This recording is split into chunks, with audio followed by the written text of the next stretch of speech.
We have a good and proud story to tell our children. Let's love them and each other every day. May God continue to bless you and to bless the great state of Missouri. That's Eric Greitens from yesterday. He's going to resign Friday at 5 o'clock. Michael Hafner is our guest. He was an early campaign worker for Eric Greitens' campaign, testified yesterday, and has been part of this story, talking now publicly for the first time, right? I mean, you were on Fox 2 this morning. This is the first time that you've, like, sort of... certainly one of the first. Yeah, to sort of tell your story. Yep. When you left Greitens' campaign in 2015 in March and went to work for John Brunner, and then you worked for Brunner until the primary. They had a very contentious primary. Mm-hmm. Did you know, working for Brunner, that he was having an affair? And when did you know he was having the affair? So that time period, which has been detailed in a lot of the testimony that's been released, it started around the same time that I would have been in the office. I think the first incident was March 21st. Right. I was in his office on March 20th and March 23rd. I didn't know anything was going on. Right. The first time I heard about the affair was sometime after the primary was over. And, of course, it was just a rumor. There were some things on social media from the ex-husband, but really we didn't know what to believe. And, and credit the media for calling the bluff on Eric Greitens and saying they're going to run the story. Right. And then they put out a statement, and then all this blows up. The second source for the story was Eric Greitens when he admitted that he had the affair. He was the corroborating source. Yeah. But when you were working for Bruner, you knew that there were some shady dealings with this list. John Brunner had to decide not to use that in a very contentious campaign. Sure. I never brought it up to John. And so, again, I mean, I was kind of content with leaving it all in the past. We moved on. I thought John would have made the better governor, and that's why I went to work for him. And it was a very, very contentious primary, a very athletic primary. And the party is still, dealing with the after effects and the aftershocks of that primary. And obviously you're seeing all of it play out right now on what happens when you select somebody that the outsider. Maybe we should we should look a little closer next time. So you also testified, and it's sort of reading between the lines, that there were questions about raising money from foreign nationals for the Greitens campaign. Talk about that for a moment. There was a couple donors that Eric connected me with early on in the campaign who wanted to see what the process would be for accepting foreign contributions in the campaign. And look, I mean, for me, it was common sense. You don't go down that road in American political races. That's kind of always have been banned. You don't want foreign influence into your elections. And so that was the issue that they connected me with some of their campaign finance attorneys, and we had a discussion, and it was a road that I never wanted to go down. And there was that, and then there was some other conversations that I had with donors that wanted to bundle contributions, $250,000, $500,000 increments. Wanted to bundle these and not disclose where they came from, and that's what I've testified to. I don't know what happened after I left. I had no role in forming any of those committees or anything else. But you can see after I left, some of those plans obviously were executed because the governor had $6 million that came in to help him in that race that no one knows where it came from. So just so I understand you right, you had conversations with donors in which they wanted to give large sums of money, but they wanted to make sure that their name wasn't attached to the money. Yes. So those discussions were being had literally in the embryonic first days of the campaign. So, of course, when I'm working with John Brunner then as a consultant to John, in the back of my mind, I know that at some point in this campaign, there's going to be a lot of money coming in, but I didn't know where it was going to come from, or if they were going to actually go down that road of creating C4s and things like that, or if they were going to get contributions into their portable. You had conversations with donors who said, "I will give you $250,000 or more. I don't want my name attached to this," and you said, "No problem." I didn't say no problem. I said I'll talk to the attorneys and see if there's a mechanism that you guys can arrange, but I didn't want any role of it. The campaign shouldn't have had any role in it whatsoever. Eric was soliciting those donors too, and look, what happened after I left, I don't know, but I do know what happened in the race. And have you talked to? When was the last time you talked to Eric Greitens? We saw each other a couple times throughout the primary, and it was cordial. Shook hands, and that was pretty much it. Since he's been governor, have you talked to him at all? I haven't talked to him. I saw him once in the Capitol, and we just passed in the hallway and waved. So, did you have a non-disclosure agreement in which you were not allowed to talk? I had an NDA that was in effect on some of this stuff. Now, remember, I was subpoenaed by the Missouri Ethics Commission in October of 2016 to turn over a bunch of documents relating to the Mission Continues fundraising list. So I disclosed a lot of that information in testimony at that time. And their follow-up on that was issuing a $1,000 fine, right. And a consent order. And did anybody from the Greitens campaign, after he became governor, ask you to lie, ask you to avoid, ask you to shred, ask you to break any law whatsoever? No, not after I left.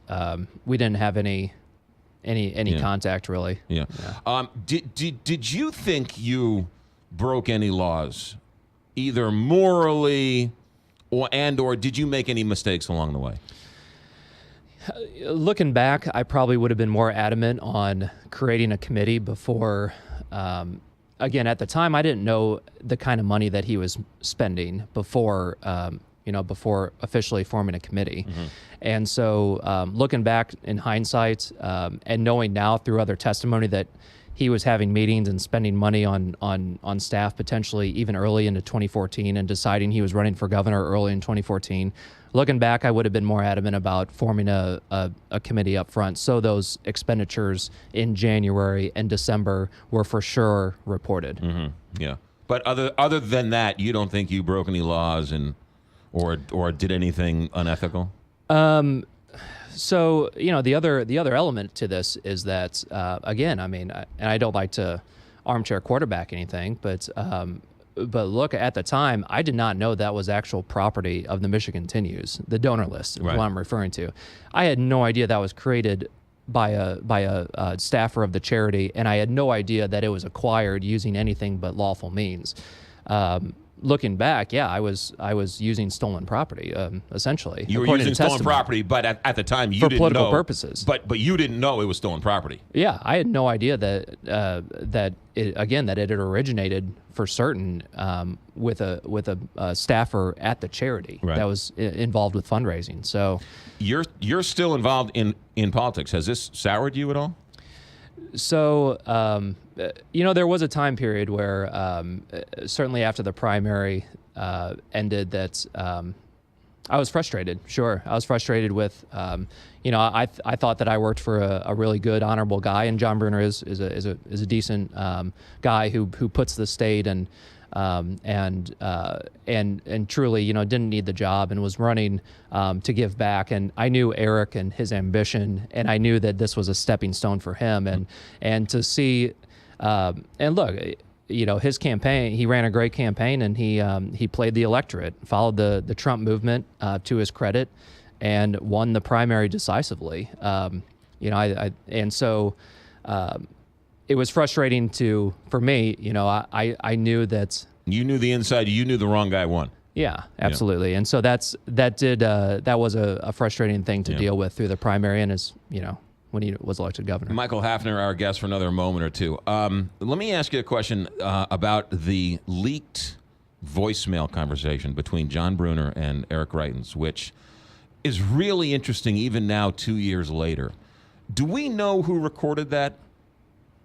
Yes. So that was actually recorded. And the reason that it was recorded was that there was an initial phone call. Eric had been upset that there was another group that posted some web videos online, and he called John wanting to set a meeting. Well, in that initial phone call, and we had the phone records and an affidavit to prove it and everything during the time period in the campaign. But there was an initial phone call that was very, very aggressive. Eric was extremely irate, more so than the one that was leaked to the press. He challenged John to come down to his boxing gym to settle. And John Brunner, good guy, probably has never been in a fight in his life. Right. and nicest man in the world. And he's in his 60s, and you've got a Navy SEAL that's wanting him to come down his boxing gym. It was just so odd and very unprofessional. A very unprofessional way to deal with it. So they set a meeting. Eric called back and said he couldn't make the meeting, and he was again very upset. And that's when a staffer that was in the car in Kansas City with John decided that there should be a record of this, and recorded the call. That was sent back to a group of campaign guys, and one of them made the decision against the candidate's wishes to leak it to the press. And John was not happy that the phone call was released, and I wasn't happy. I had to deal with the media backlash on it, because it did make both candidates look bad. But I think it did peel back a layer of Eric Greitens that no one had seen before. Yeah. Last question for you, and that is, let's end it with Tom Schweich. If Tom Schweich doesn't kill himself, does Eric Greitens win that race? I don't think so, because at the time, John Brunner was not in that race. If Tom Schweich stayed in, John is a party guy. He would have deferred to Tom and probably supported Tom in that race. And at that point, it's a three-way primary. And Peter Kinder probably doesn't get in. Yeah, I don't think so. Yeah, because and Peter's a good friend of mine and respect him a lot. But Peter's largest donor, I want to say, was with Tom Schweich. And so, yeah, I don't think Peter Kinder probably gets in that race. It's a three-way race with Eric Greitens, and I don't think in any scenario that Eric Greitens wins a three-way primary. Right, yeah. Michael Hafner, you're going to stay in politics. You're still a political consultant. I am. We'll see how long I can do this. The last 5 months have been pretty insane. But I mean, your honesty clearly comes through. You've told the whole story. Nothing but the story. You've let the facts fall where they may. So, that's all I think people can ask of you, is to tell the story and tell it truthfully. Yeah, I was there. Again, I was there pursuant to subpoena. It was not something that I wanted to do. I would have been perfectly content, watching Cardinals baseball games at night and having some fun the last 5 months. But this How is are the your situation. legal bills? Not as high as Eric Greitens is. We'll leave it at that. All right, fair enough. And your new franchise in Ladue is what? It's called I Love Juice Bar. I Love Juice Bar. That's your day job. So that's a part-time job. Part-time job. Michael Hafner, thank you very much for your honesty. Thank you for your time, and I'm sure we'll see you down the road.